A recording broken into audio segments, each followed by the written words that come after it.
Welcome dear students for the online session on system software of the program BCA of third semester pertaining to Coimbatore University. So today we are having the session number 26. So in this session we'll be discussing about the macro language and the macro processor. So to be specific, here we'll be learning about two important concepts. One is your conditional macro expansion and another one is your macro calls within macro. So before learning today's session, let us have a recap of our previous class. In the previous class, dear students, we got introduced to what do we mean by a macro, what is the syntax of a macro, how the structure of a macro look like, and what are macro instruction, what are the features we have in our macro, and about the macro instruction arguments with 2 to 3 examples we have seen. Now today in our sessions, the learning objective will be to understand the conditional macro expression and the macro call within a macro. So the session outcomes of today's will be the student will be able to understand the conditional macro expressions along with the macro call within the macro. So dear students, let us start with the first concept for today, that is your conditional macro expansion. As the name itself is telling, here we are having the macro expansions which we have learned in the session number 25, and in that specifically we are learning about something called as a conditional macro expansion. That means here the macro expansion is going to happen based on some condition. So directly we'll start with the example. I'll show you the example. Here the AIF and AGO pseudocodes provides the conditional operations within a macro. And this we can see in our example number 4. In this case, we define a macro that makes use of AIF, which is an conditional statement, and even in some cases we use AGO, which is an unconditional statement. In this macro, we make use of one conditional argument, that is count, that keeps the count of the statements used in the block. And the AIF with the help of count will find the number of statements that is to be expanded. This is what the example we will be discussing today. And here we are using .fini, which is used as a macro label. Here the label is used to mark the end of the macro. With the help of the conditional macros, we can produce the program equivalent to that of a high-level languages. So you can see in the example 4, here we have loop 1, loop 2 and loop 3, and all have different statements, that is coming from data 1, data 2, data 3 in the loop A1, and in loop 2 data 3 and data 2, loop 3 we have data 1. So now let us continue with our program. There you can see here we have the first macro by name vary, and it is having count argument 1, argument 2 and argument 3 variables. So at the end, and we are using a variable a along with another called as AIF, which is going to represent the conditional macro. You can see here in front of AIF I have written ampersand of count EQ1 and .fini.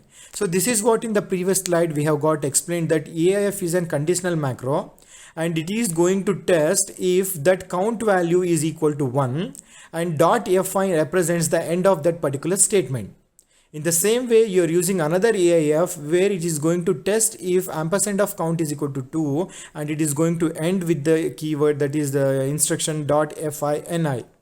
And this .fini is going to be ended with the keyword, that is your MEND. And here you can see that this vary macro, it has been called 3 times. It has been expanded 3 times there. In the first vary, it has been called with the loop 1 by using the 3 parameters data 1, data 2, data 3. And loop 2 is called by using the 2 parameters, that is data 3 and data 2. And loop 3 is been expanded by using 1 parameters, that is your data 1. So at the right side, you can see in the dashed line, that is the expanded source there. When you call the loop 1 vary with the 3 arguments, then you will be having loop 1 a with 1 comma data 1, 2 comma data 2 and 3 comma data 3. In the same way, vary with the loop 2 will have a 1 with the data 3 and 2 with the data 2. And in the loop 3, you have a with 1 with the data 1. This is how the expansion is been done. So next, macro calls within the macro. So dear students, now we have understood how to have the conditional macros. Now we are seeing the concept which is called as macro call within a macro. As the name suggests, here we are writing a macro and inside the macro we are going to call another macro there. So totally, to understand this particular concept, we'll be writing two macros, the first macro and the second macro. And remember, dear student, the second macro has to call the first macro. That means that the macro which you are going to call inside another macro, it has to be defined earlier than the macro which is going to call the one. So we'll now continue our discussion. A macro can sometimes make use of some other macro within its definition. This will be clear by using our example 5 in the next slide. Will the macro add s make use of the macro add 1 within it? That is, the add s macro is going to call another macro called as add 1 in the body part of it. This is allowed with an assumption that the macro that is called within a macro should be defined before it is being used in the second macro. Otherwise, you may encounter some errors. Since we have macro called with another macro, so there need to be more than one expansion for a particular macro call. In the example 5, we have macro add s is expanded first at the first level of expansion, followed by the expansion of add 1 at the second level of expansion. This feature also facilitates the process of recursion. So we have our example. You can see here we have two macro by name add 1, another by name add s there.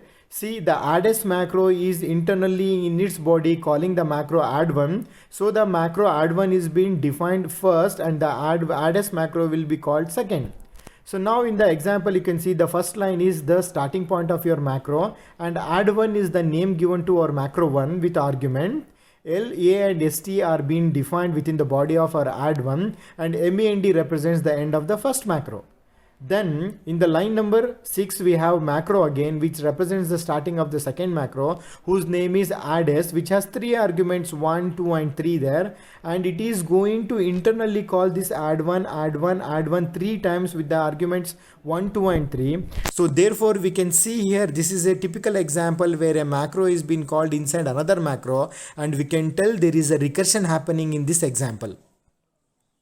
So now we said that when we have a recursion, there is an expansion at different levels. Since we have two macros there, we here undergo the expansion at level 1 as well as in the level 2. So this particular slide is going to show how the expansion has been happening in the first level and in the second level.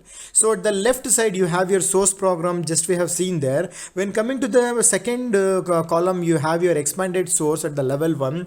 There you can see that when you call add s with the data 1, data 2, data 3, the expansion of add s will be something like this. That is add 1 data 1, add 1 data 2, add 1 data 3. That is 3 times it is being expanded.